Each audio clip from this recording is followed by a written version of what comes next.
Jusqu'à 13h, Côte-Nord. Attitude. Côte-Nord. Côte-Nord. Attitude.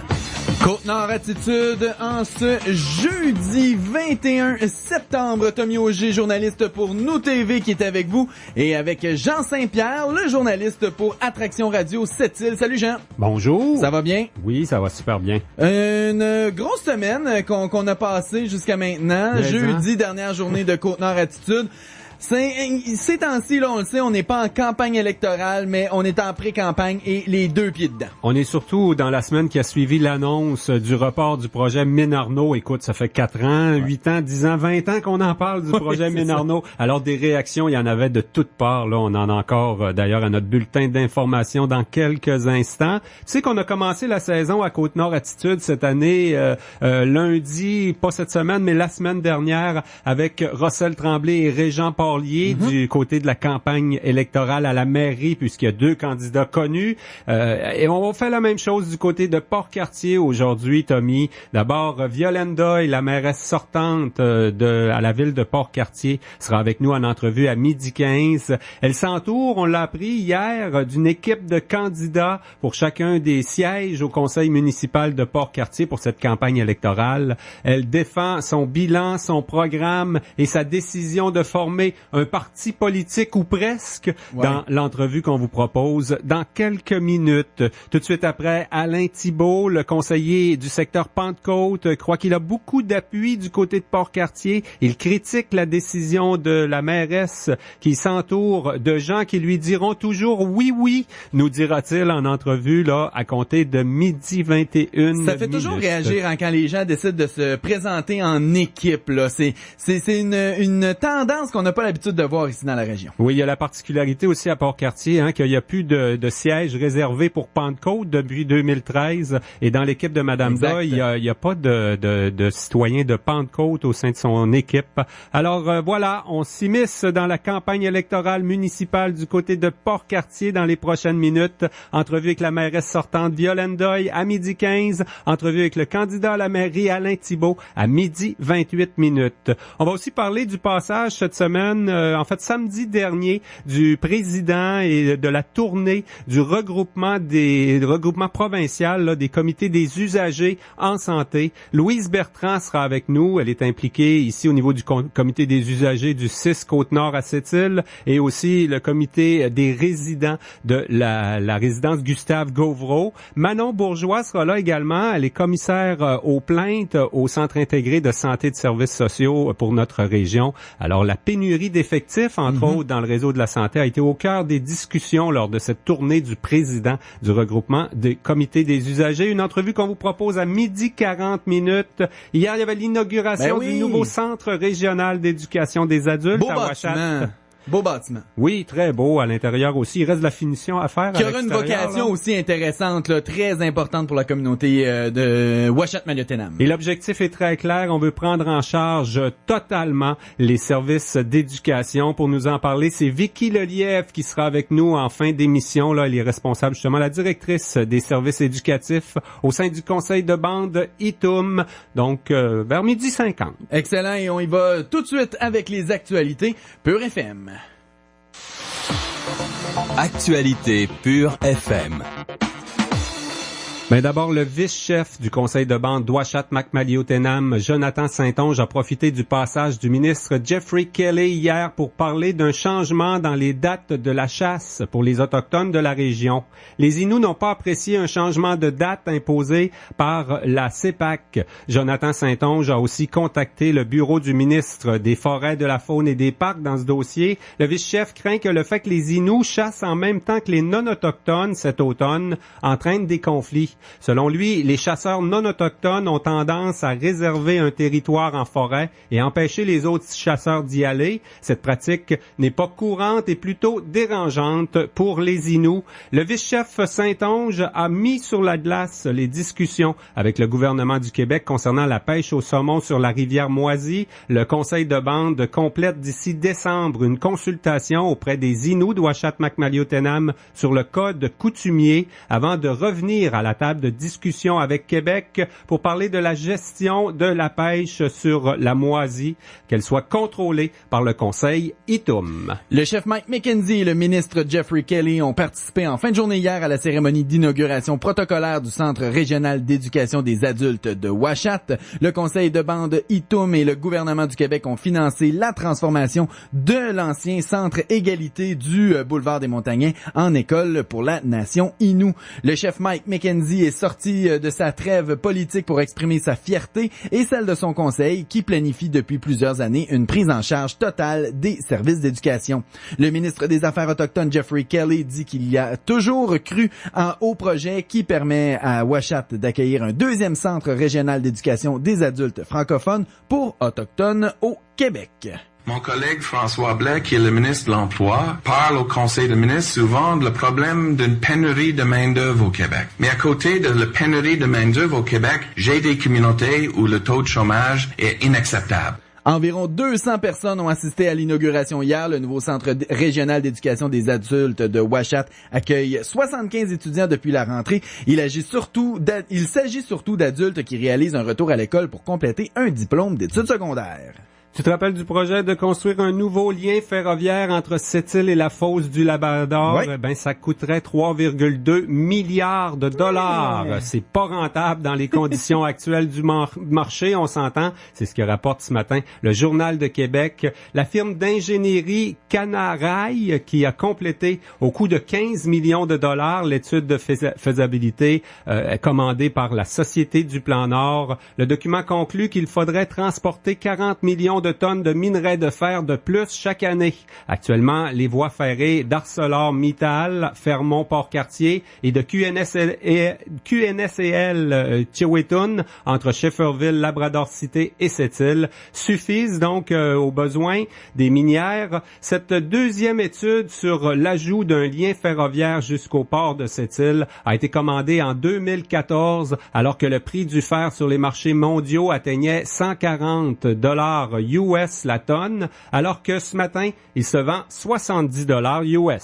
C'est la moitié. Ouais, c'est ça, hein, c'est Ça explique notre contexte ralentissement difficile, économique. exactement. La Chambre de commerce de Sept-Îles est très déçue de la nouvelle annonce vendredi par le PDG d'Investissement Québec confirmant le report du projet Ménarneau. Elle estime qu'il s'agit d'une perte pour l'économie de Sept-Îles qui souffre déjà du ralentissement économique. La Chambre a initié la formation du collectif Sept-Îles Agir à venir pour réclamer des mesures d'aide à court terme. Les milieux socio-économiques et syndicaux ont adhéré. Le collectif a reçu l'appui des élus provinciaux et fédéraux, mais pas de la ville de Sept-Îles. Le président Steve Chapado répète que la situation actuelle ne peut plus durer et que les luttes de pouvoir stériles doivent faire place à une mobilisation. La Chambre de commerce rappelle que plus de 2000 emplois ont été perdus à Sept-Îles depuis 2013 et que 400 personnes ont quitté la ville en 2016 seulement. Pour sa part, la députée Lorraine Richard demande au gouvernement plus de transparence et de l'aide directe pour diversifier l'économie de Sept-Îles. Elle déclare que l'échec du projet Ferro-Québec à Port-Cartier et le report de Ménarneau à Sept-Îles prouvent que les libéraux sont incapables de livrer la marchandise pour développer l'économie de la région. Les travailleuses de plusieurs centres de la petite enfance de la Côte-Nord, dont celle du CPE sous le bon toit de Sept-Îles, ont accordé un mandat de grève de 6 jours à leur syndicat. Le mandat sera utilisé au moment jugé opportun dans le cadre de la négociation nationale avec le ministère de la Famille. Le président de la CSN Côte-Nord, Guillaume Tremblay, promet que les parents seront prévenus à l'avance. Le syndicat veut faire pression sur le gouvernement du Québec alors que la négociation achoppe concernant les salaires. 93% des 200 syndiqués CSN des CPE de la Côte-Nord ont voté en faveur des 6 jours de grève. Ils sont sans contrat de travail depuis le 31 mars 2015. Et on termine ce bulletin d'actualité en parlant des recherches. Donc, les chercheurs ont retrouvé hier la casquette de Jean-François Gendron de Franklin, disparu depuis vendredi en forêt. Des bénévoles et des policiers poursuivent les recherches au lac des Épinettes pour une 6e journée. Des étudiants en foresterie du Cégep cégep de Baie-Comeau assisteront les policiers de la Sûreté du Québec aujourd'hui. Les plongeurs ont terminé les fouilles dans le lac. L'hélicoptère de la SQ continue ses survols du secteur. Le VTT du chasseur de 37 ans, retrouvé enlisé dans la boue, est au centre du périmètre de recherche. Voilà, c'était les actualités. On passe à une courte pause et tout de suite après, une entrevue avec la mairesse de Port-Cartier qui sollicitera un deuxième mandat du côté de notre ville voisine, Madame Violaine Doyle. Attitude. Taxi! Pour un taxi, signalez Dièse Taxi sur votre téléphone mobile. C'est Dièse 8294 pour la première voiture disponible ou la compagnie de taxi de votre choix. La ligne n'est jamais occupée et le service est 24 heures partout au Canada. Prendre un taxi est plus simple que jamais. Planifiez d'avance aussi. Alors si vous buvez, ne conduisez pas. Composez le Dièse Taxi. Le Dièse 8294 sur votre cellulaire. Ce message Dièse Taxi vous a été présenté en collaboration avec Éducalcool. Des frais s'appliquent à l'utilisation au même tarif ou moindre que le 411. Jusqu'à 13h. Côte-Nord. Côte-Nord. Attitude. La mairesse de Port-Cartier se présente avec une équipe de candidats pour l'élection municipale du 5 novembre. Elle a des candidats qui l'appuient, surtout des candidates en fait qui l'appuient pour chacun des postes au conseil, les 6 postes au conseil de Port-Cartier. Madame Doyle, bonjour. Bonjour, Monsieur Saint-Pierre. On se présente en équipe. Est-ce que c'est un peu comme un parti politique? Il faut le voir comme ça? En fait, c'est pas un parti politique. Je pense que les personnes seraient pas à l'aise à dire ça parce que ce qu'on a dans un parti politique, c'est une ligne de parti. Hein? Et puis on a un chef. Donc c'est pas du tout l'objectif. L'objectif c'est d'être ensemble pour d'abord bâtir un programme et puis présenter un programme commun à l'ensemble des citoyens et chacun va participer à la confection, la production de ce programme-là, mais aussi va être aussi le porte-parole, le porte-étendard du programme qu'on va vouloir porter. Donc c'est une équipe qui se constitue d'abord, je pense, pour signifier qu'il y a un lien de confiance entre moi et ces gens-là. Et puis, les gens vont nous entendre, mais quand ils en entendront un ou une personne, ben, ils entendront aussi l'ensemble de l'équipe. Je vois quand même qu'il y a beaucoup de compétences, là. Il y a d'abord 3 personnes qui sont déjà au conseil municipal, 2 conseillères, un conseiller sortant. Vous avez recruté également un gestionnaire au niveau de la santé, M. Camiré, bien connu à Port-Cartier, une ancienne présidente de la Chambre des commerces, de la Chambre de commerce à Port-Cartier. Vous visiez la compétence ou si c'est ces gens-là qui sont venus vous voir pour se proposer? En fait, il y a eu un peu des deux. Ok, il y a des gens qui ont manifesté de l'intérêt. Il y a des gens à qui on a demandé s'ils étaient prêts à s'engager, à s'investir dans 4 années de travail pour les citoyens. Et évidemment, oui, on a cherché la compétence, puis on a cherché également l'expérience multiple. Je pense que c'est ce qui fait la force d'une équipe, c'est quand les gens arrivent avec des expériences différentes dans des milieux différents et qu'ils puissent partager ce qu'ils sont et ce qu'ils ont appris avec les autres autour de la table. Il y a 3 personnes d'expérience, vous l'avez dit aussi, et donc 3 personnes expérimentées en politique municipale. Les autres ne sont pas expérimentés en politique municipale, mais ont de l'expérience dans divers domaines. Et je vous dirais aussi qu'un des facteurs importants, c'est des gens bien ancrés dans la communauté. Je pense que ça, c'est un critère extrêmement important. Des gens qui ont choisi de vivre, par exemple, leur retraite à Port-Cartier, qui ont décidé de s'impliquer dans différents organismes. Je pense, par exemple, à la Chambre de commerce, qui ont une famille ici, un commerce ici. Bon, ben, j'en passe. On a hâte de voir le programme. En tout cas, on va sûrement avoir plein d'informations là-dedans. Mais qu'est-ce qui rassemble ces leaders-là au sein d'une équipe, l'équipe Violaine Doyle? Est-ce qu'il y a un projet, un dossier, une promesse électorale là, qui rassemble vraiment votre gang, là? En fait, c'est vraiment de travailler ensemble pour faire avancer la communauté, donc développer la communauté à tout point de vue, je vous dirais au point de vue économique, le développement économique, le développement social, le développement, je vous dirais, la partie écologique, là, environnementale préoccupe certaines personnes autour de la table. Alors, on est à construire le programme, mais l'objectif de ces gens-là, de tout ce monde-là, c'est vraiment d'aller servir la communauté et ça, c'est un objectif commun qu'on partage tous. Est-ce qu'on sera toujours d'accord? Certainement pas et on recherche pas non plus que tout le monde ait la même opinion sur dans différents sujets, mais bien qu'on soit tous en service au niveau de la communauté. Et ces gens-là ont choisi leur siège. Daniel Camiré au poste numéro 1, Gilles Fournier conserve le poste numéro 2, Chantal Johnson sera au poste numéro 3, Carole Chevary au poste numéro 4 qu'elle a déjà, Marie Corbet conserve le siège numéro 5 et Patricia Couette au poste numéro 6. Vous trouvez pas qu'il y a un risque, Madame Doyle, si ces gens-là qui vont avoir sans doute des opposants à l'élection, s'ils y perdent ou s'ils sont pas majoritaires, vous allez vous ramasser avec une situation un peu spéciale au Conseil, non? La politique, monsieur, c'est de prendre des risques. C'est vrai dans les autres domaines, c'est vrai en élection provinciale et en élection fédérale. Même si les gens adhèrent à un parti, à une ligne de parti, il n'y a rien qui garantit qu'ils soient élus. Maintenant, les gens qui sont là ont choisi eux-mêmes leur siège. Et puis, je pense que ce qu'ils auront à proposer chacun personnellement aussi, oui, à l'équipe, mais à la valeur personnelle de chacune de ces candidats-là ou de ces candidates-là, la valeur personnelle qu'elles auront à proposer vont faire que les citoyens vont se sortir en confiance et puis on verra comment ça se traduira au niveau du vote. Je pense qu'il faut que les gens s'expriment, il faut que la participation soit importante pour que les citoyens puissent exprimer la confiance qu'ils auront envers ces gens-là. Quelle évaluation que vous faites là des 4 dernières années au niveau du fonctionnement comme tel du Conseil là, ça roulait quand même assez rondement, il y avait assez d'entente pour qu'on puisse fonctionner là puis faire des réformes et gérer la municipalité finalement. Évidemment, il n'y avait pas unanimité continuellement, vous le savez très bien. Je pense pas qu'il y ait beaucoup de conseils municipaux non plus qui le fassent, mais je vous dirais qu'il y avait assez de bonne volonté autour de la table pour être capable de faire, comme vous le dites, des réformes, passer des programmes, prendre des décisions difficiles et des décisions importantes, c'est très clair. Il y avait assez de bonne volonté, je vous dirais, autour de la table et des gens qui aussi étaient capables de finir par s'entendre après discussion, mais ce n'était pas l'unanimité, c'est sûr. Et bon, il y avait quand même s'il n'y a pas de quartier là, de délimitation géographique des postes ou des sièges au Conseil de Port-Cartier, il y avait quand même 2 personnes de Pentecôte sur l'ancien Conseil. Est-ce qu'il y en a au sein de votre équipe? Non, il n'y a personne de Pentecôte, de Rivière-Pentecôte ou de Pointe-aux-Anglais autour de la table. Non. Ça n'aurait pas été souhaitable pour vous? C'est pas en fait... qu'il y ait quelqu'un de Pentecôte au Conseil, non?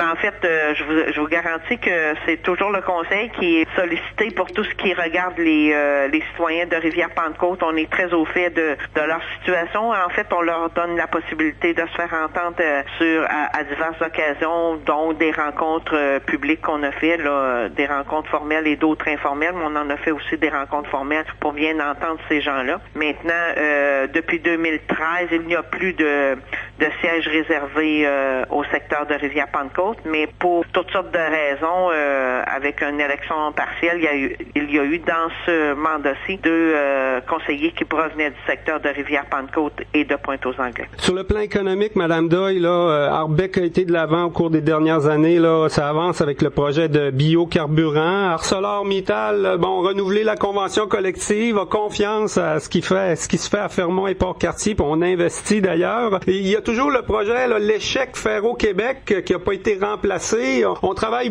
pour la diversification au cours d'un prochain mandat? C'est très clair et on travaille toujours sur l'aide que le gouvernement, on considère, devrait nous accorder pour rendre notre quai municipal aux normes, de façon à ce qu'on puisse s'en servir comme levier de développement économique. C'est important pour tout le monde, là. C'est un élément clé dans le développement économique de Port-Cartier et pour l'instant... On aurait bien aimé une annonce avant d'aller en élection ou même des travaux, hein, au cours du dernier mandat. Ça a été très présent, ça. On aurait bien aimé une annonce depuis 2 ans, monsieur. Oui, c'est ça. Ça n'a pas de lien avec les élections, mais oui, on aurait bien aimé avoir une annonce, surtout après que M. Damour soit venu l'année dernière annoncer que la ZIP, la zone industrialo-portuaire. Mais en fait, on se décourage pas, on continue.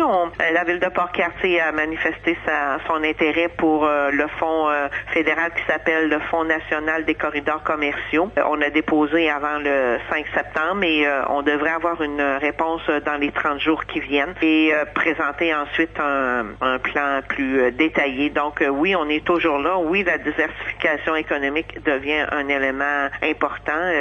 Ça peut prendre toutes sortes de couleurs et les promoteurs sont quand même présents pour nous en soumettre. Il faut les faire venir au monde et leur permettre de vivre. C'est ça aussi l'essentiel. Et en fait, le dossier de Ferro-Québec, c'est un dossier dont on ne se relève pas facilement. C'est un coup dur qui est presque aussi important que celui que Port-Cartier avait vécu en 1969 avec la fermeture du TT. Mais comme les Port-Cartois sont résilients, bien on relève les manches puis on regarde vers l'avenir. En terminant, Madame Doyle, là, on me dit souvent que c'est dans un deuxième mandat qu'on est efficace là au niveau d'un conseil municipal, parce que le premier mandat, faut quand même se familiariser avec tout le fonctionnement puis tout ça. Vous êtes fiers de ce que vous avez réalisé en termes de gestion là? Entre autres, il y a eu ce plan de réorganisation important qu'on a appliqué sur 3 ans, qui se termine quand même avec une chicane avec le syndicat sur le corps de travail pour le déneigement l'hiver là. Mais est-ce que vous êtes fiers de la gestion de la municipalité dans les dernières années? Ben, on vient de produire un bilan qui sera dans les boîtes à mal de tous les citoyens, là, un bilan de nos 4 années. Ce qu'on peut dire comme grande ligne, c'est que le budget s'est stabilisé. Entre 2016 et 2017, on a 0,3% d'augmentation malgré les augmentations d'échelle et tout ça. Donc, on a maintenu le compte de taxes à un niveau très acceptable. On a baissé la dette de près de 9 millions de dollars en 4 ans, ce qui est extrêmement important. Et oui, on a rationalisé, mais on a aussi réorganisé nos services de façon à ce qu'ils soient plus efficaces et qu'ils demandent moins d'argent citoyen, là, donc moins de main-d'œuvre récurrente, par exemple, dans certains domaines, quand c'était possible. On l'a fait en profitant, par exemple, des retraites ou des départs pour réorganiser l'ensemble des services. Vous avez parlé d'un certain mécontentement de la part des travaux publics pour l'horaire hivernal. Vous avez raison de dire que ça apparaissait dans le plan stratégique. On est rendu là. C'est l'année 2017 où il doit s'appliquer. Puis je pense que quand les gens vont avoir vécu ce modèle-là, je suis pas sûr qu'il n'y aura pas une certaine satisfaction qui va s'installer, là, parce que en plus de faire certaines économies, je dis bien certaines économies en temps supplémentaire, le service aux citoyens va être là. Puis il y a des gens qui normalement auraient été retournés chez eux à la maison parce qu'ils étaient occasionnels, qui auront l'occasion de faire 16 semaines de travail supplémentaire. Eh bien, Violaine Doyle, on vous souhaite bonne campagne électorale à vous comme candidate à la mairie et à toute votre équipe. Bien, je vous remercie beaucoup, M. Saint-Pierre. Merci. Au revoir. Jusqu'à 13h. Côte-Nord. Côte-Nord. Attitude. Pure FM 94.1. Avec les prix exceptionnels du Volksfest de Volkswagen, pas moyen de se tromper. Hey, la cage du chien rentre vraiment bien dans notre nouveau Tiguan. Non, je le sais. À ce prix-là, on pouvait pas se tromper. Coudon, est-ce que Roxy a pris du poids? Mais c'est parce que c'est pas Roxy. Demi-tour! Pendant le Volksfest jusqu'au 2 octobre, obtenez un financement à l'achat à partir de 0% sur les Tiguan sélectionnés ou obtenez jusqu'à 4 000 $ de rabais au comptant sur certains autres modèles. À ce prix-là, pas moyen de se tromper. Embarquez, vous verrez. Visitez offrevw.ca pour les détails. Volkswagen. Depuis 1990, la boutique Marie-Fleur est là. Et chez Marie-Fleur, il n'y a pas juste des fleurs.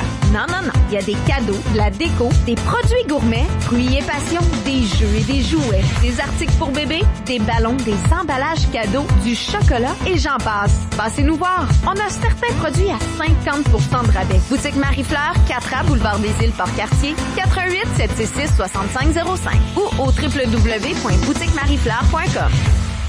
Ah, l'automne. Toi aussi, comme tes nombreux amis Facebook, t'aimerais ça, publier une photo de ta petite famille toute épanouie dans un verger de pommes. Ben bon, c'est à Côte-Nord. Des épinettes, un lac, ouais, c'est ça.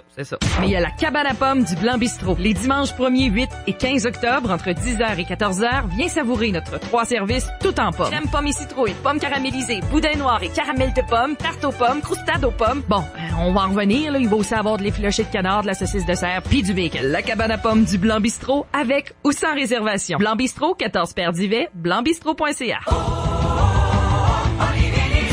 C'est l'événement Top Chrono chez Olivier Nissan de Sept-Îles. Ce qui veut dire que pour un temps limité, en vous procurant la Sentra ou la Micra SV en location à partir de 49 ou 39 $ par semaine, vous obtenez 4 pneus d'hiver sans frais. Ou optez pour le meilleur camion nord-américain de l'année, le Titan, avec une économie pouvant aller jusqu'à 17 000 $. Ce qui veut dire un crédit à l'achat au comptant de 25% sur le PDSF, en plus de profiter de la meilleure garantie limitée pour camions au Canada de 5 ans, 160 000 km. Passez chez Olivier Nissan et profitez de l'événement Top Chrono dès maintenant. Côte-Nord. Attitude. Alors, Jean, on vient de discuter avec la mairesse actuelle, là, la mairesse sortante de la ville de Port-Cartier, et déjà un candidat s'est montré intéressé au poste à la mairie du côté de Port-Cartier. C'est Monsieur Alain Thibault. On va le rejoindre directement au bout du fil. Bonjour, Monsieur Thibault. Bonjour, Monsieur Auger. Ça va bien? Oui, ça va très bien. Oui. Premièrement, là, on a appris dans les derniers jours que Mme Doyle s'était constituée une équipe pour se présenter à la prochaine élection. De votre côté, est-ce que vous constituez également une équipe? Non, mon cher monsieur, moi, je vais laisser parler la démocratie, là. Je pense que les gens vont être à même d'arriver puis choisir leur conseil municipal. Puis après ça, moi, là, en tant que maire, je vais arriver puis je vais faire sortir mes qualités de leader et de rassembleur. Puis à ce moment-là, ça va être moi arriver puis en constituer une équipe. Parce que, on se le cachera pas, tu vas avoir des indépendants qui vont être élus, comme tu vas avoir des membres de l'équipe de Mme Doyle qui vont être élus. Donc, non, pour moi, je ne vois pas ça trop. Ça m'impressionne pas trop une équipe. C'est plus une équipe pour moi constituée comme ça, là. C'est plus adieu la démocratie puis bienvenue la dictature. Ça que non, je pense que j'aime mieux travailler avec des caractères forts, ce que c'est qui pousse la réflexion un peu plus loin, puis ça t'empêche aussi d'arriver puis faire des gaffes, puis ça, c'est pour le mieux-être des citoyens. Monsieur Thibault, c'est quand même pas des deux de pique, là. L'équipe à Mme Doyle, il y a 3 conseillers et conseillères avec qui vous travaillez depuis quelques années au conseil. Il y a Mme Couette qui a été présidente de la Chambre de commerce, Monsieur Camiré qui est un gestionnaire de haut niveau dans le réseau de la santé. Là, vous êtes en train de les traiter de deux de pique ou de oui, quoi? Non, c'est pas ça que j'ai dit. Mettez-moi pas des paroles dans la bouche, mon cher monsieur, là. J'ai pas dit que c'était des deux de pique. Mais quand tu vas chercher une équipe, c'est parce que tu veux travailler dans le même sens. Ça veut dire dans le sens de Mme Doyle. OK? Puis, c'est ça. C'est beaucoup plus facile. Moi, j'aime mieux des caractères forts. OK? J'aime mieux avoir de l'opposition. Puis, si la madame n'est pas capable de vivre avec l'opposition, moi, c'est pas mon problème à moi, c'est bien sûr. Comment vous qualifiez l'atmosphère, là, parce que c'est votre deuxième, vous avez fait 2 mandats en tant que conseiller. Comment vous qualifiez l'atmosphère de la dernière, peut-être du dernier mandat, là, autour de la table du conseil de Port-Cartier? C'était le jour et la nuit, à comparer avec le premier mandat. Le premier mandat, je peux pas te dire là, que c'était parfait. Là. Écoute un peu, là, on a nos divergences d'opinion et tout ça, là. Mais par contre, là, à comparer à ce mandat-là, ça n'a pas été de tout repos, là, c'est sûr. Là, pour ceux-là qui étaient toujours d'accord avec Mme Doyle, qui disaient oui, elle n'avait pas de problème. Mais par contre, pour le monde, les personnes qui étaient plus rationnelles en entour de cette table-là, puis qui étaient moins enclins à arriver puis dire oui, ça n'a pas été de tout repos. Ça, je te parle de moi et de Mme Saint-Louis. Là, donc, les 2 personnes de Pentecôte, là, il n'y en a pas personne de Pentecôte au sein de l'équipe de Mme Doyle. Est-ce que, pour vous, c'est un signe, quoi? Est-ce qu'on va avoir une campagne électorale Pentecôte contre Port-Cartier? C'est pas vous qui allez gagner parce qu'il y a moins de monde à Pentecôte qu'à Port-Cartier? C'est pas mon intention de faire une campagne électorale Pentecôte contre Port-Cartier. OK, parce que là, la lutte serait inégale, c'est bien sûr. On est 500 quelques à Pentecôte, puis ils sont 6 000 à Port-Cartier. C'est pas ça. Je me présente à la mairie pour être le maire de la ville de Port-Cartier, puis le secteur Pentecôte comprend aussi, est compris dans la ville de Port-Cartier. Fait que non, je prends pas ça comme une guerre Pentecôte-Port-Cartier, puis je trouve ça très dommage que madame n'ait pas eu au moins là, une petite pensée pour le secteur Pentecôte, puis essayer de se dénicher un candidat pour son espèce d'équipe, là, dans le secteur Pentecôte. Je trouve ça vraiment regrettable, mais c'est sûr, c'est à l'image de Mme Doyle. Elle veut rien savoir de Pentecôte. Elle n'a jamais rien voulu savoir de Pentecôte, comme quand elle était institutrice, directrice, puis mairesse, puis même avant son mandat. Fait que, c'est comme ça, mais c'est pas plus grave que ça.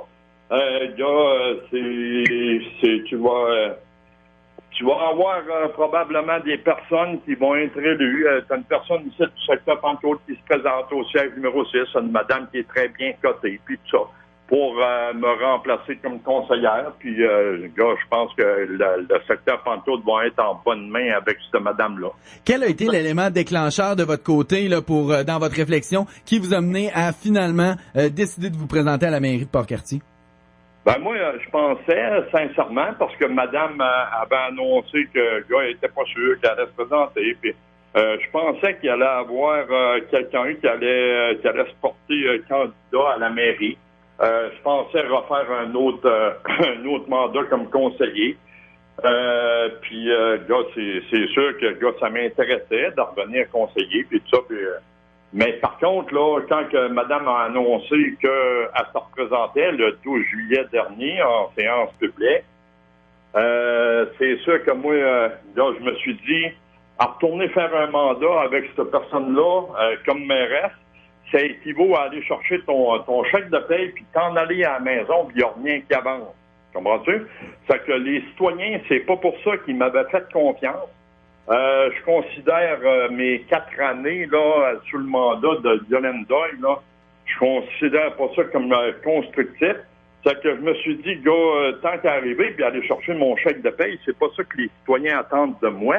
C'est que honnêtement, puis pour être honnête avec les gens, ben gars, tu dis OK, c'est beau, gars, j'ai encore le goût de continuer, mais par contre, gars, ça va être elle ou moi, mais ça sera pas elle puis moi à la même table, ça c'est sûr. Comprends-tu? Puis mes 8 années au sein du conseil municipal, c'est bien sûr que ça m'a permis de prendre de l'expérience. Je considère avoir les capacités pour arriver puis être maire de la ville de Port-Cartier. Si j'aurais eu le moindre doute, jamais que je m'aurais présenté là, je serais pas allé là pour aller me casser les dents, là. Oui. Oublie ça, là, tu sais. C'est que je suis prêt, avec 8 ans, comme conseiller, je suis prêt à faire le saut. Monsieur Thibault, vous êtes là quand même depuis 4 ans, vous avez participé à la gestion et aux décisions des 4 dernières années avec Madame Doyle, là. Il y a ce plan de réorganisation, entre autres, qui a été marquant sur 3 ans, qui se finit un petit peu avec une chicane avec le syndicat CSN, là, concernant le quart de travail de nuit. Pour vous, votre bilan en termes de gestion, là, est-ce que le conseil en poste depuis 4 ans a réussi à faire une bonne gestion des affaires municipales pour pas trop augmenter les taxes pis tout? Ben, si on parle de taxation, gars, OK, oui, on se l'accorde, c'est sûr. Gars, c'est bien que madame veut prendre tout le crédit de ça, mais gars, il y avait quand même un conseil municipal aussi qui était là pour établir les budgets puis tout ça, puis travailler sur les budgets.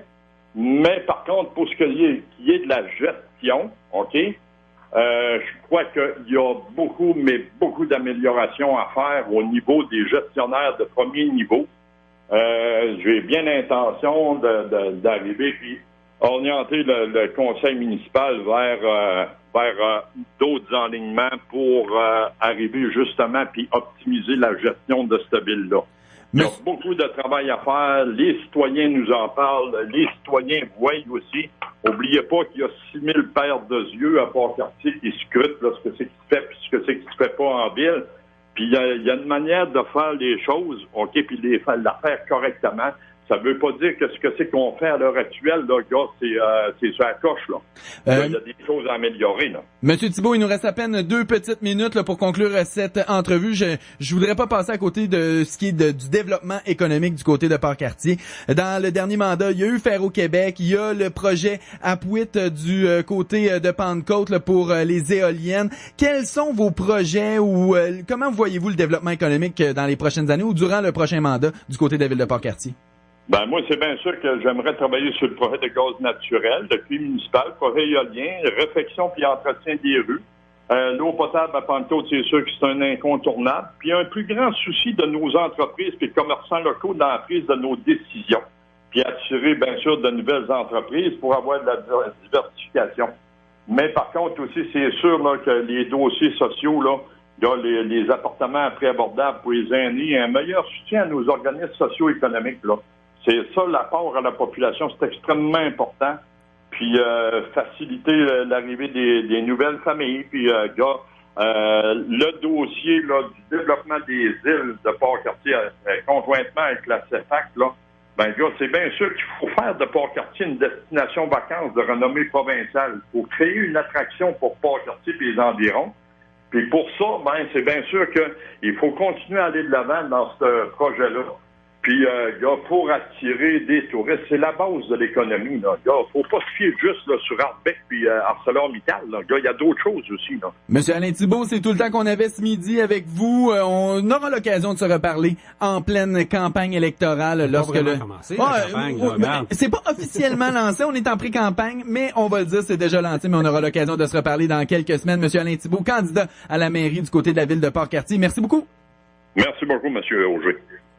Jusqu'à 13h. Côte-Nord. Côte-Nord. Attitude. Pur FM. 94.1. Pendant la grande liquidation GMC, le taux de financement est de 0% à l'achat du Sierra 1500 1SA 2017 à cabine double. Imaginez, un camion aussi confortable que robuste, avec une capacité de remorquage exceptionnelle, à un taux de financement de 0%. Et avec un rabais de 7 600 $ en plus, votre taux de « ouh » et de « wow », lui, va défoncer le 100%. Oui, monsieur. Des conditions s'appliquent. Détails à gmccanada.ca. GMC, calibre professionnel. Saviez-vous que chez La Joie Réfrigération, nous avons pour vous, chasseurs et chasseuses, une multitude de produits utiles pour votre chasse. Que ce soit des couteaux, des scelleuses, des sacs sous vide, des percolateurs, des scies à viande, des crochets à palenter et même plus encore. Et en plus, on a du nouveau pour vous. Une carte fidélité qui vous permettra d'accumuler des soleils lors de vos achats. Venez nous voir au 157 Père d'Ivet. Et à vous tous, chasseurs et chasseuses, l'équipe de La Joie Réfrigération vous invite à la prudence. Tu es à la recherche d'un emploi? Ça tombe bien, parce qu'on t'offre des emplois aux Galeries Montagnaises. On fait une grande journée de recrutement, vendredi le 22 septembre, de 10h à 17h. Viens rencontrer les responsables de plusieurs commerces qui sont à la recherche d'employés. Ça se passe au centre du Mail. Et surtout, n'oublie pas d'amener ton CV. On t'attend pour la journée de l'emploi aux Galeries Montagnaises ce vendredi entre 10 et 17 heures. Une journée organisée en collaboration avec le Carrefour Jeunesse Emploi. La salle de spectacle Jean-Marc Dion présente ce dimanche 24 septembre à 20h pour le grand public et lundi 25 septembre à 9h30 en matinée scolaire, Antarctique Solo avec Rémi-Pierre Paquin. Un gars tout seul avec ses skis, un cerf-volant, pendant 53 jours sur le continent le plus inhospitalier de la planète. Moi, Rémi-Pierre Paquin, j'aurais pas toffé plus que 2-3 jours, mais grâce à la magie du théâtre, je deviens Frédéric Dion, celui qui a réussi cet exploit-là. Des billets sont encore disponibles au 962-0100 ou achetez-les en ligne en tout temps au www.sallegmd.com. L'événement Liquidation Top Chrono chez Olivier Nissan de Sept-Îles se termine bientôt. Vous avez jusqu'au 2 octobre seulement pour profiter d'offres exceptionnelles sur les véhicules Nissan les plus prisés. Obtenez par exemple la polyvalente Micra SV, élue meilleur achat 2017 dans la catégorie des citadines par le Guide de l'auto, à partir de seulement 168 $ par mois, soit l'équivalent de 39 $ par semaine pendant 39 mois. Ou optez pour la fougueuse et technologique Sentra SV avec ses caractéristiques de sécurité de pointe et son habitacle confortable, offerte à partir de seulement 214 $ par mois, soit l'équivalent de 49 $ par semaine pendant 39 mois. De plus, en vous procurant la Micra ou la Sentra, vous obtenez 4 pneus d'hiver sans frais. Venez aussi découvrir le tout nouveau multisegment sport Nissan Qashqai, aussi à l'aise en ville que sur la grande route, à partir de 22 063 $, transport et préparation inclus. Alors faites vite, toute l'équipe d'Olivier Nissan vous attend dès maintenant pour vous faire profiter de l'événement Liquidation Top Chrono de Nissan. 115 Monseigneur-Blanche, Sept-Îles-Nissan-QC.ca. Attitude. Côte-Nord Attitude, en ce jeudi, Jean, on se transporte de la politique à le bien-être de nos gens dans nos hôpitaux et dans nos centres d'hébergement. J'ai l'impression qu'on est encore dans la politique, là. Ah, ouais, c'est une sorte de politique quand même, ouais. Au niveau du réseau de la santé, quand même, géré par le ministre Gaétan Barrette. En fait, il y avait vendredi, samedi, le passage chez nous du directeur du regroupement des comités des usagers. Il était à Sept-Îles. Il a rencontré, il y en a quand même pas mal des comités des usagers sur la Côte-Nord, hein. On a un vaste territoire. Il y avait beaucoup d'établissements dans le temps. Ouais. Alors, presque chaque établissement a son comité des usagers. Il y a des comités de résidents aussi. Du côté de Gustave Gauvreau, par exemple, il y a un comité de résidents. Alors, on a jasé des services, de ce qui se passe au niveau des usagers. On va en parler d'ailleurs avec Louise Bertrand et Madame Manon Bourgeois, qui est commissaire aux plaintes. Louise est impliquée au niveau des comités des usagers du Centre intégré de santé et de services sociaux ici à Sept-Îles et je pense aussi du comité des résidents de Gustave Gauvreau. Bonjour, mesdames. Bonjour. Bonjour. Louise, d'abord, là, cette tournée, le président était chez nous. De ce qu'on m'a dit, là, on a beaucoup parlé de la pénurie de main-d'œuvre. Hein? Il manque des infirmières, entre autres, à l'urgence. Il manque des psychologues à Sept-Îles et même des préposés aux bénéficiaires. C'est un petit peu la réalité dans le réseau, quoi? Ben effectivement, disons que c'est un enjeu prioritaire au niveau du regroupement provincial du comité des usagers. Pour nous aussi, en région, c'est une réalité. On en a discuté. On était environ une vingtaine autour de la table, là, issus de tous les comités d'usagers ou de résidents de la Côte-Nord là, qui étaient venus à Sept-Îles. Et M. Blain, qui est le directeur du comité du regroupement provincial des comités d'usagers, était là avec le président, M. Ménard, pour nous entendre au niveau de ces enjeux-là. Et quand on parle d'accès, donc le premier enjeu prioritaire, c'est l'accès aux soins et services. Et ça va justement dans le thème de la semaine qui débute aujourd'hui, qui est le thème, qui est la semaine des droits des usagers, là, du 21 au 29 septembre. Et ce thème-là, c'est le droit au service. Donc, c'est un important droit. Manon pourra parler tout à l'heure des droits. Mais par exemple, en termes d'accès aux services, on a parlé de l'accès à un médecin. Vous savez que le ministre Barrette veut atteindre là d'ici la fin de l'année un pourcentage au niveau que chaque médecin reçoive le maximum d'usagers possible. Mm-hmm. Et nous, sur la Côte-Nord, on en a actuellement 130. On aurait besoin de 137 médecins là, pour combler les besoins de tous nos usagers. Alors ça, c'est au niveau des médecins. Notez qu'il y a 7 nouveaux médecins qui s'en viennent pour la région Côte-Nord, mais il y en a 3 qui vont partir là, d'ici les fêtes.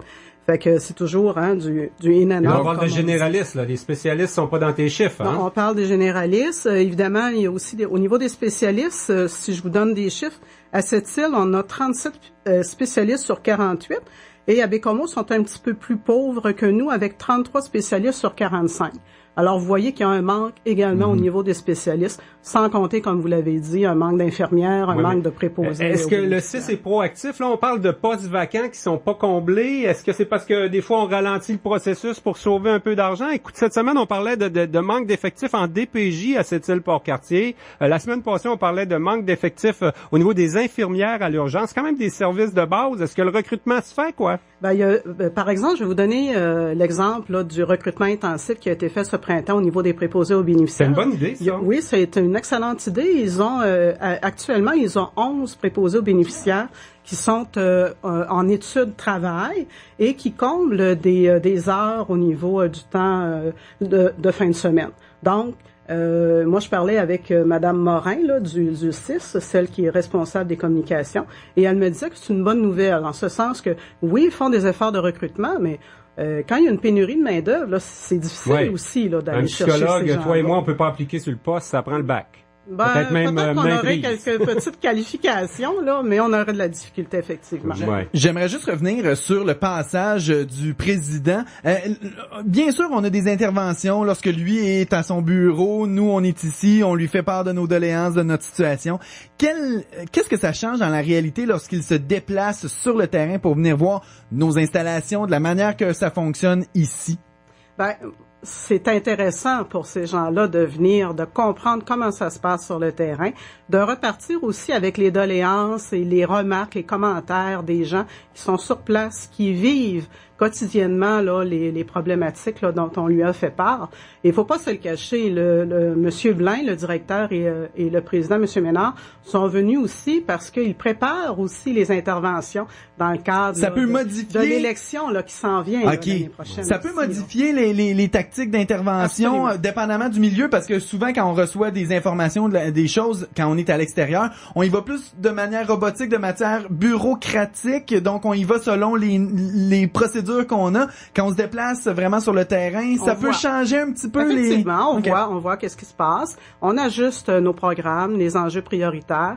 Peut-être qu'un enjeu prioritaire va se déplacer à ce moment-là parce que l'ensemble des régions qu'on a rencontrées, mais finalement, c'est pas ça qui prône. Alors, au niveau des autres enjeux, rapidement, on a parlé, par exemple, de l'accès aux services pour les clientèles particulières.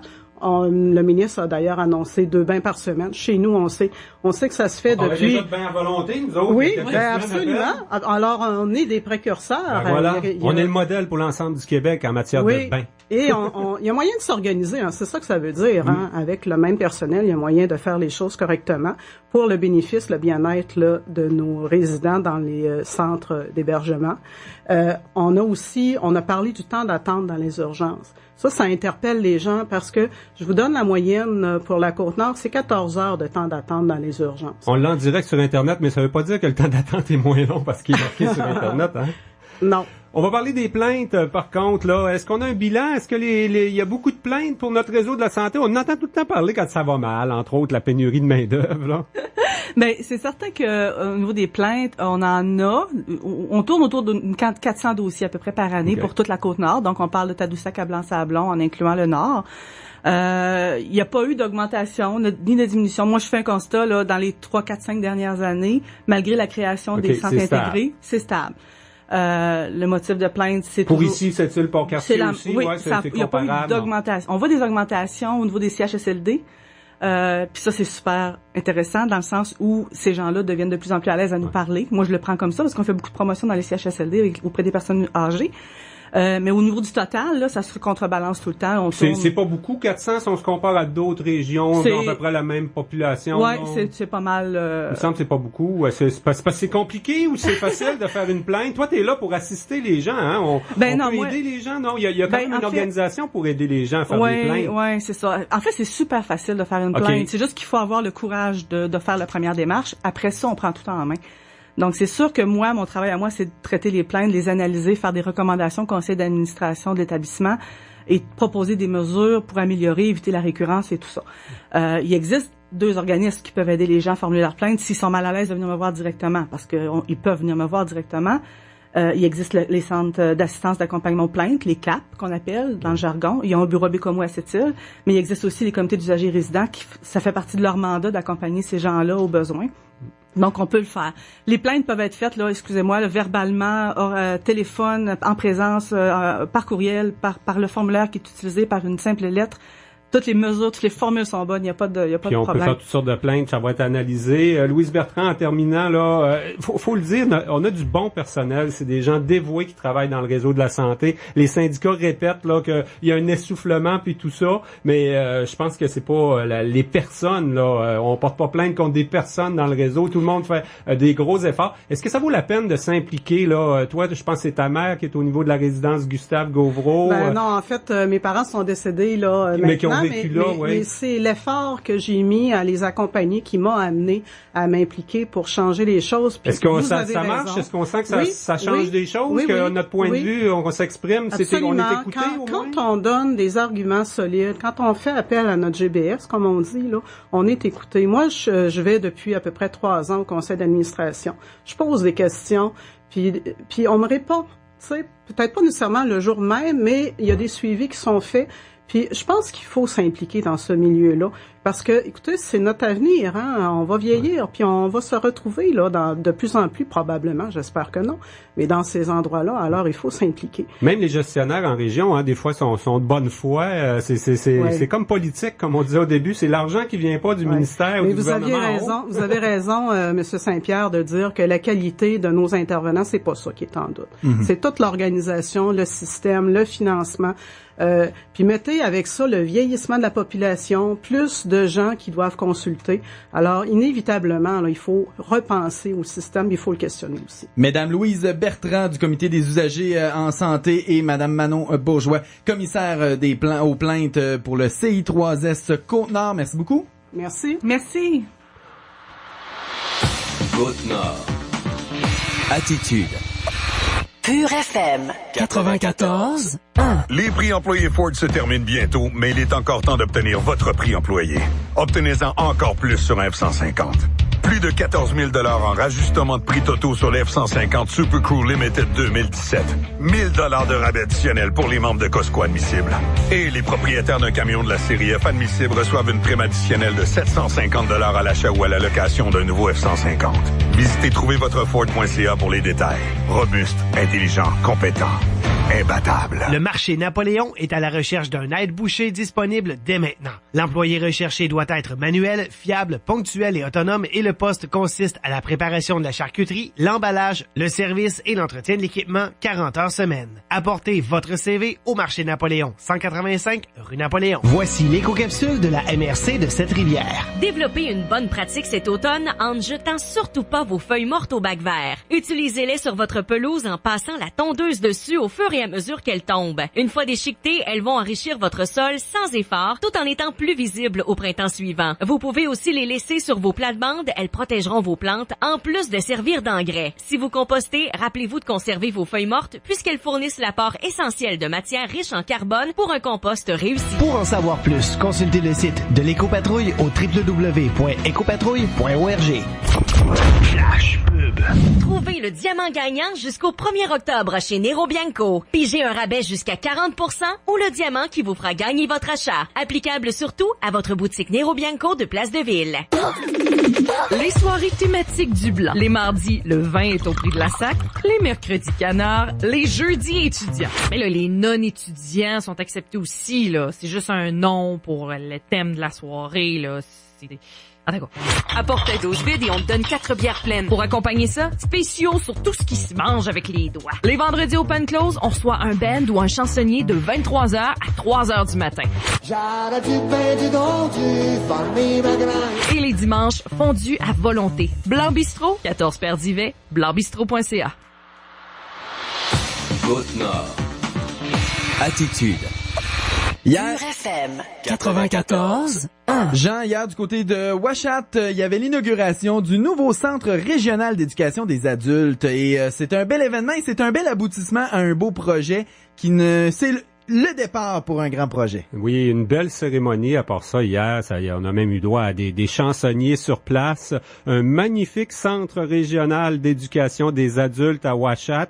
Un tour de force, je dirais, en construction aussi, parce qu'on a transformé une bâtisse qui était comme juste un frame de base où on jouait au tennis, le club égalité, on s'en souvient. J'ai joué au badminton pendant longtemps, là. Moi, j'ai déjà joué au tournoi orange, entre autres, vrai, au volleyball, même si la surface n'était pas l'idéal pour du volleyball. Vicky Lelièvre est responsable des services éducatifs au sein du conseil de bande de Ouachat-Macmaliotenam. Bonjour. Bonjour, oui. Une belle cérémonie hier, On a un beau centre. C'est vrai que les cours se donnaient au sous-sol de l'église à Ouachat jusqu'à l'inauguration du centre? Oui, c'est ça, au sous-sol de l'église de Ouachat. Puis on a également un groupe là dans à Maliotenam, là, à proximité du centre de santé. Là. On a 25 étudiants qui sont logés là-bas. Ouais, actuellement, donc, ça fait une centaine d'étudiants en tout qui suivent des cours. On parle d'un centre régional d'éducation des adultes. Là, on a un outil pour travailler, pour pouvoir développer des services d'éducation des adultes. On va le faire dans les prochaines années, j'imagine. Pour l'instant, c'est surtout des gens qui reviennent pour compléter le secondaire 5. C'est important, c'est la base. Oui, c'est ça. On est au niveau de la formation générale adulte présentement. Mais on a également un DEP là qui est en cours là, qui a débuté aussi en septembre. Puis on a d'autres projets là à venir là. Comment on va l'utiliser justement ce bâtisse-là? D'abord, on va utiliser le 2e étage, on va installer des bureaux d'un peu tout le monde qui travaille au niveau de l'éducation à Itum. C'est ça, au 2e étage, nous, le secteur éducation, on va déménager là. L'objectif, c'est de vraiment centraliser tous les services en éducation au même endroit. Il va avoir également le CLPN là, au niveau local, là, les gens qui s'occupent des étudiants en milieu urbain.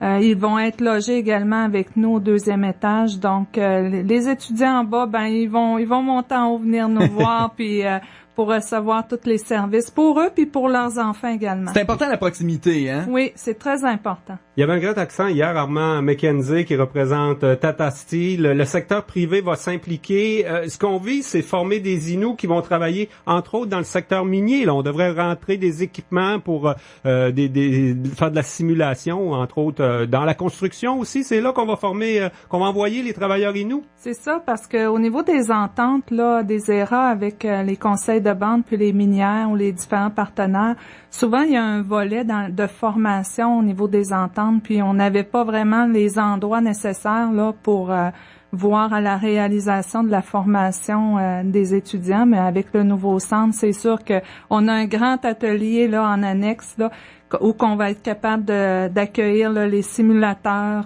pour développer là, davantage là, les formations. En plus, c'est bien situé, hein, juste en arrière des Galeries Montagnaises. C'est central, c'est en milieu urbain. On va accueillir des Inuits de la Basse-Côte, de Mingan, de plusieurs communautés, peut-être même des Cris aussi. Je pense qu'on vise aussi les nations nordiques. Là, c'est votre 4e école au Conseil de bande. On est quand même assez bien équipé en termes d'infrastructures de bâtiments. Là, on a amélioré des choses, entre autres dans les cours d'école, pour des choses plus traditionnelles. Là, et il y a quand même des beaux projets qui se font.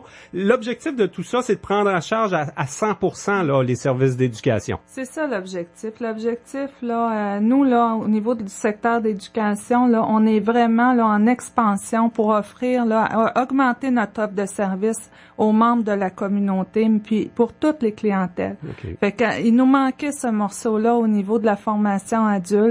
Ça fait longtemps que la problématique du décrochage scolaire existe dans la communauté. Puis les jeunes ou les jeunes adultes devaient s'exiler soit dans les centres en milieu urbain ou même ici là, dans la ville de Sept-Îles. La commission scolaire est un partenaire important pour le développement de notre communauté, mais maintenant on est rendu à notre prise en charge. Tchakapish aussi, tu travaillais avant pour l'Institut Tchakapish, ça devient un partenaire, mais chaque conseil de bande contrôle ses écoles puis ce qui se passe à l'intérieur, c'est ça? C'est ça. Chaque conseil de bande a la gestion, puis Tchakapish est en soutien aux communautés. Qu'est-ce que c'est les prochaines étapes là, pour continuer de progresser vers la prise en charge à 100%? Ben nous, présentement, là, on a procédé au niveau de l'éducation, on a procédé à de l'embauche de services de ressources spécialisées. Là. Surtout, là, cette année, là, on est au niveau des services spéciaux aux enfants qui présentent des besoins spéciaux. On est vraiment ce volet-là. Ah oui, on est vraiment. En terminant, là, Vicky, est-ce que c'est efficace? On fait ça. Dans le fond, l'objectif en bout de ligne, c'est d'améliorer la réussite éducative des jeunes Inuits de Ouashat Maliotenam. On pense qu'on se donne les bons moyens pour le faire, là, réduire le décrochage puis améliorer la réussite. Oui, c'est ça. Puis vous savez. Nous, là, on se pose souvent la question à l'éducation, comment on va faire, comment on peut influencer les jeunes pour améliorer la rétention scolaire, pour enrayer le décrochage scolaire. Mm-hmm. Puis avec la vue d'un centre comme ça, mais c'est sûr que les parents deviennent les modèles de leurs enfants. Ouais. Et des enfants des autres membres de la communauté, ou que c'est sûr qu'un enfant qui voit son parent retourner sur les bancs d'école, c'est un encouragement. C'est un encouragement, c'est un modèle. Moi, je mise beaucoup sur ça également, puis je pense que c'est une solution. Il reste l'étape de que ça soit 100% des enseignants ou du personnel Inuit. Il reste encore pas mal de blancs dans vos écoles quand même. Moi, j'ai mon garçon qui travaille à l'école à Maliotenam. On vise toujours d'ici quelques années, à mesure qu'on aura des diplômés Inuits, des embauchés aussi. C'est ça, mais tranquillement, là, au niveau de nos écoles, là, au niveau du personnel autochtone, là, on est à 55% du personnel qui est entièrement autochtone. Donc, tranquillement, là, on fait des grands pas, là, en peu de temps. La prise en charge de l'éducation dans les communautés, elle date de seulement 35 ans, là. Puis déjà, on est rendu là en 2017. C'est un grand pas qu'on a fait. Madame Vicky Lelièvre, directrice des services d'éducation à Itum du côté de Ouashat Maliotenam. Merci beaucoup. Bon succès avec votre nouveau centre. Merci beaucoup. Yamé. Jean, c'est ce qui complète notre semaine. Je rappelle aux gens que toutes les entrevues et les émissions de Côte-Nord Attitude seront mis en ligne sur notre page Facebook de Pure FM à partir de demain. Bonne fin de journée tout le monde. On se reparle lundi midi pour d'autres entrevues et plein d'actualités régionales. Exactement. Et la semaine prochaine, on continue avec plein d'autres sujets. Bonne journée et bonne fin de semaine.